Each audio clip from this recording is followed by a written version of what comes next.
बिस्मिल्लाहिर्रहमानिर्रहीम। अस्सलाम वालेकुम। औरत खुदा का दिया हुआ एक नायाब तोहफा है।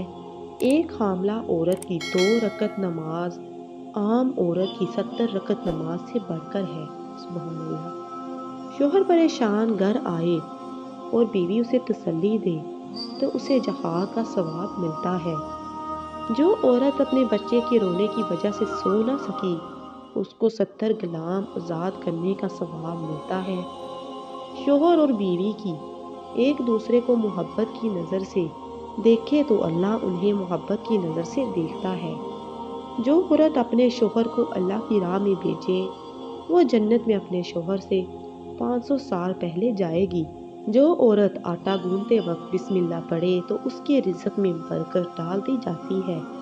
जो औरत गैर मर्द को देखती है अल्लाह उस पर लानत भेजता है। जब औरत अपने शोहर के बगैर कहे उसके पैर दबाती है तो उसे 70 तोला सोना सदका करने का सवाब मिलता है। जो पाक दामन औरत नमाज रोजे की पाबंदी करे और जो शोहर की खिदमत करे उसके लिए जन्नत के 8 दरवाजे खोल दिए जाते हैं। औरत के एक बच्चे के पैदा करने पर 75 साल की नमाज का सवाब और हर एक दर्द पर एक हज का सवाब है। सुभान अल्लाह। वीडियो को खैर के मकसद के साथ ज़्यादा से ज़्यादा शेयर करें।